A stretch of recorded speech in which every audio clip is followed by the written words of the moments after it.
Welcome to Mental Decluttering for Success. And this is a talk I gave earlier this year. And this time of year, at the end of the year, where we're shifting gears, looking at the past year and moving into the next year, this is a really great exercise to help you with that. So I hope you enjoy this.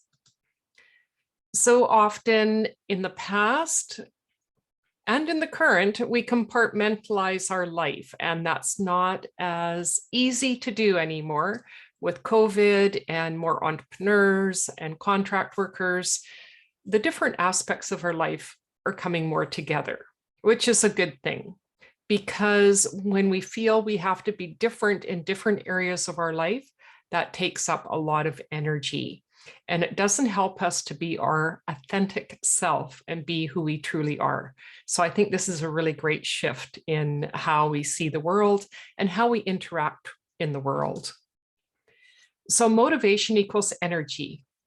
And we want to have more energy. And that's why I created this little talk for you, is to help you to have more energy. I do a process called the motivational map, where I help people to gain more energy and get in more alignment with what's important to them and understand what that is. So we have both the conscious and the unconscious mental energy. And for the unconscious, that is a really high percentage.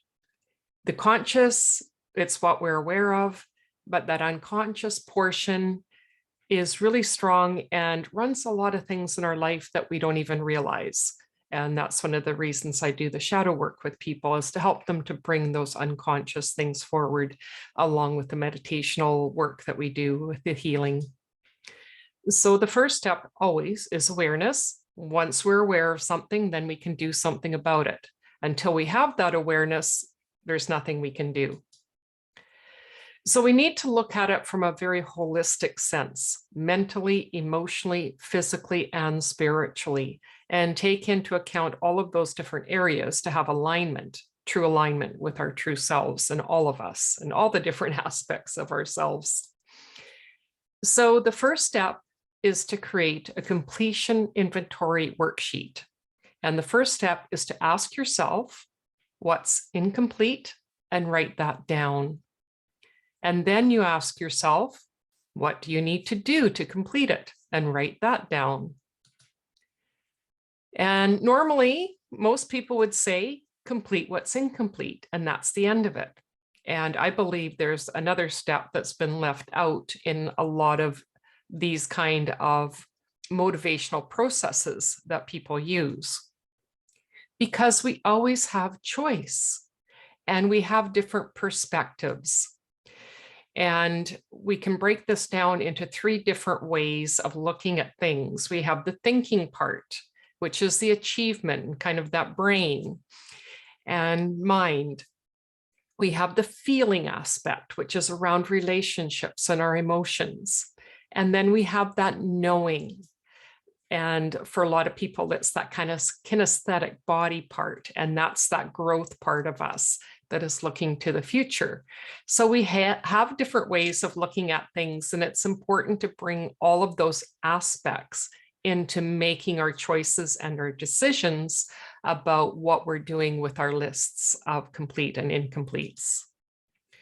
So the step is to add a criteria. So what is the criteria that you want to use? And it's really important to do this when you're not in the middle of making those decisions. It's something to do throughout time. You may find that you want to add certain things and you realize, oh, that's something more I want to add to that list. And so you keep track of that for yourself and add to it as you shift and change, and as your life changes and how things that you value change. So for example, with the high growth people, they can make decisions really quickly and give them the bottom line, and they don't always have that list of criteria. I have a friend who is very high growth and her partner is more relationship-based. Relationship-based people take time because relationships take time. They're slower to change, need more information. So this is a really good sounding board for this friend of mine so that she can use that other person, and ask, what am I not thinking about? And whether it's a friend that you have or your list, whatever you create, it's really great to have that sounding board if that's something that you'd like to do.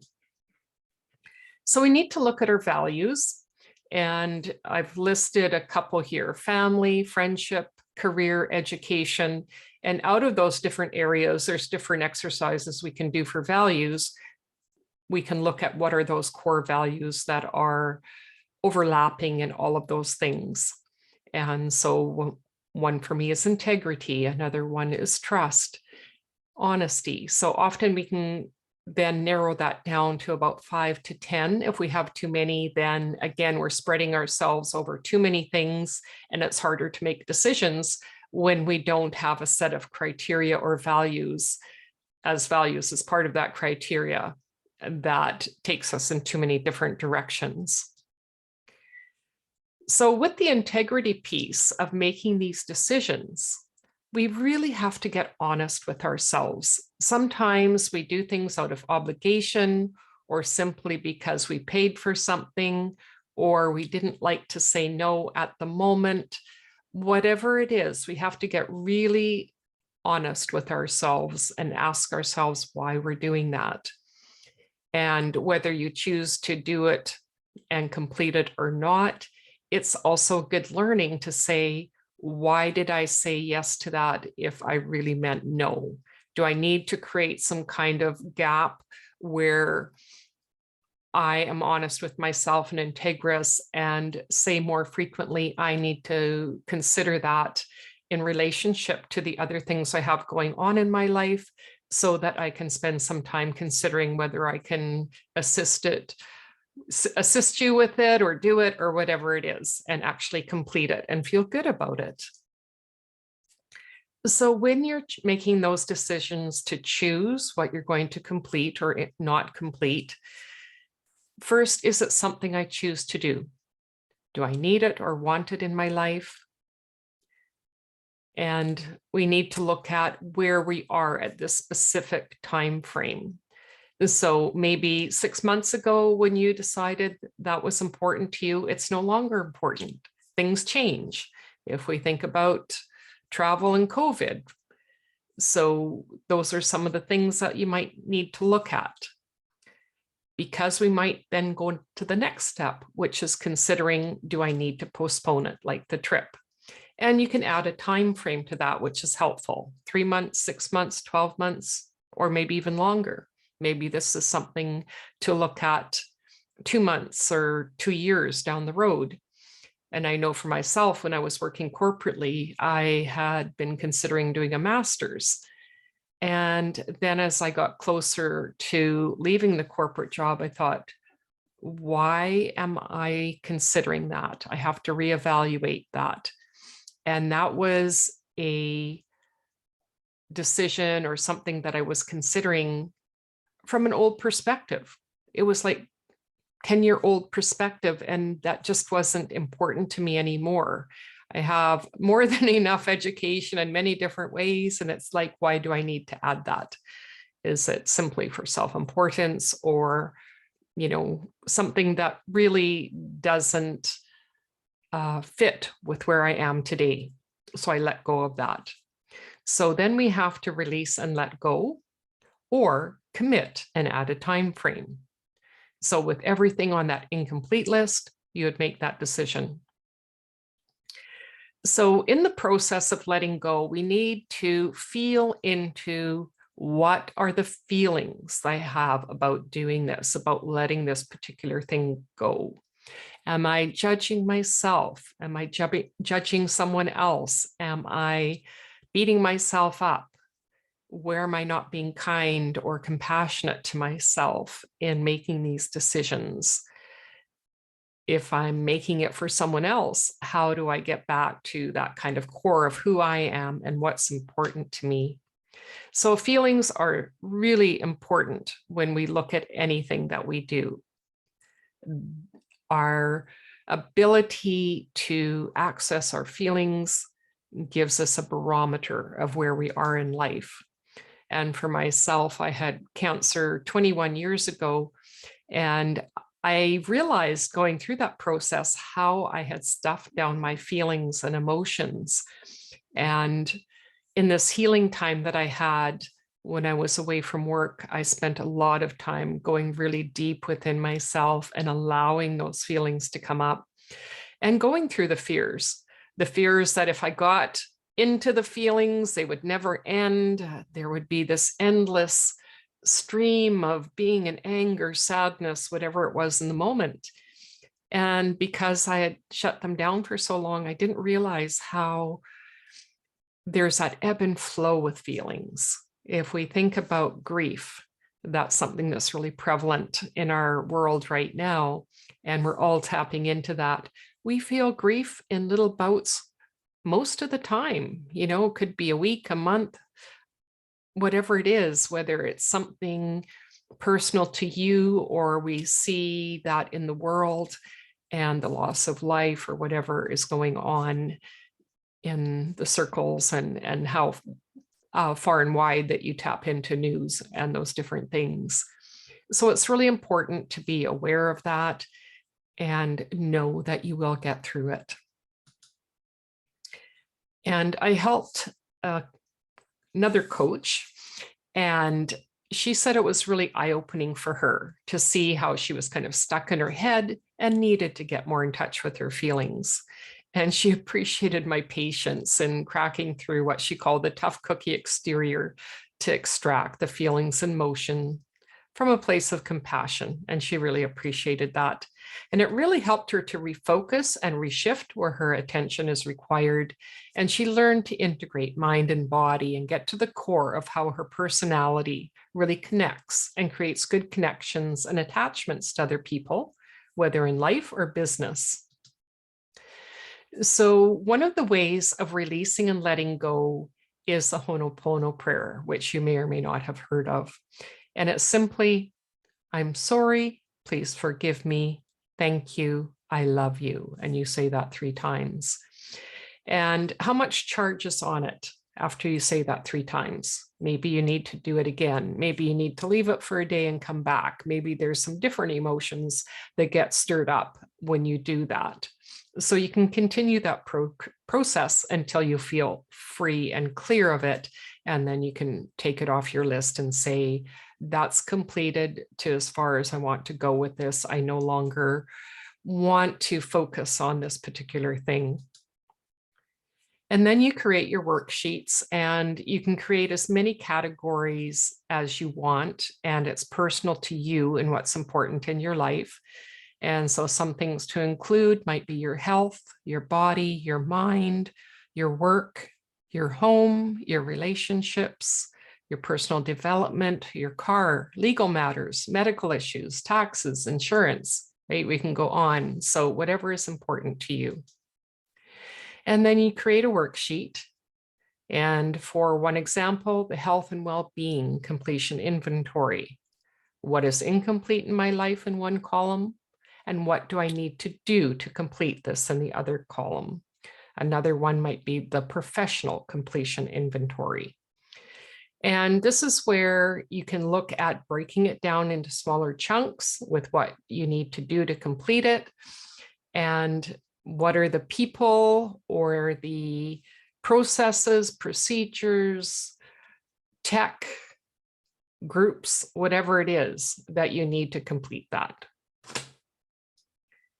And then you schedule that in and complete it as far as you can. And again, repeat this process in a quarterly review to see where you are. So for some things you may have decided you would give yourself a year, and there were certain markers along there that in the next 3 months, 4 months, 6 months, that you wanted to get to a certain part.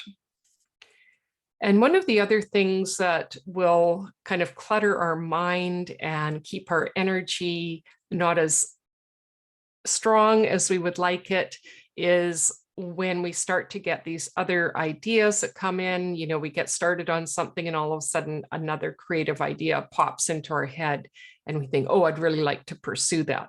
And that's really quite normal with high growth people, which a lot of entrepreneurs are. And so it's important to not switch our focus back and forth all the time. So this is where a daily notebook is really good, or notes on your phone or on your computer. And you can just put the idea down and then maybe have some time during the week, maybe once a week or every 2 weeks, you have an hour or two set aside where you go through those. And sometimes when we let it sit, we think, what was I thinking? That doesn't make any sense now. It's not something I want to pursue. Or maybe it's, this is interesting, it's really piquing my interest. What would I need to do to look at it further? Is there some research? Is there someone I need to talk to?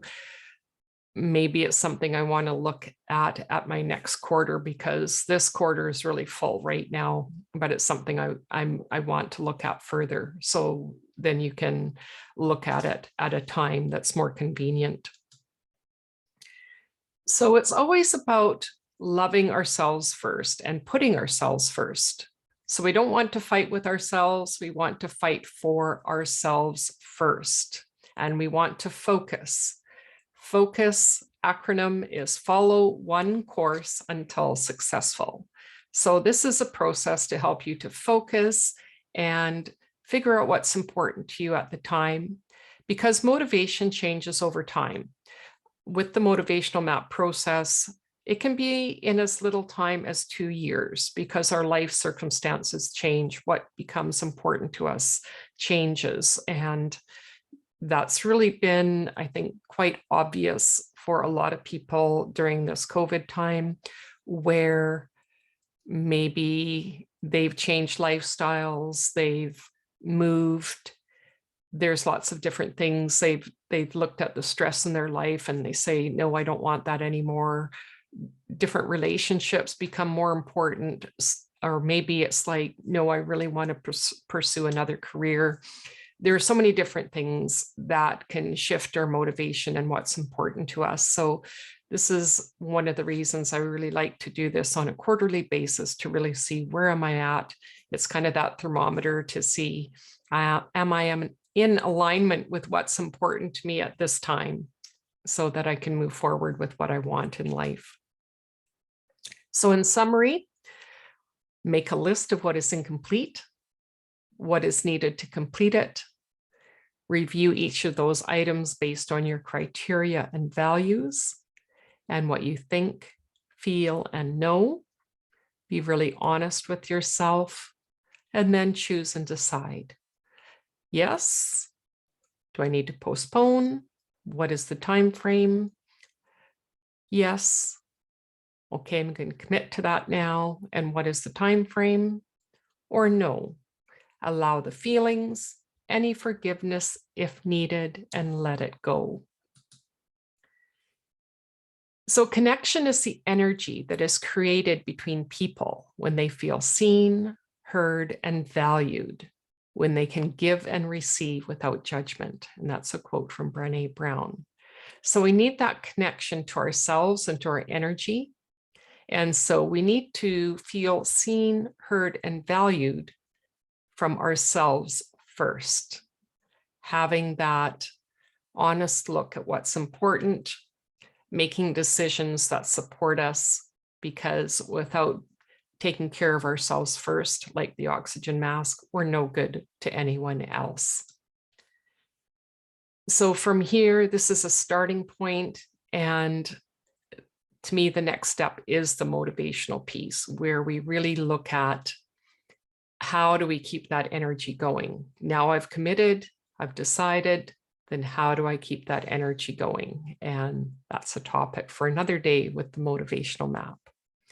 So thank you and have a blessed day.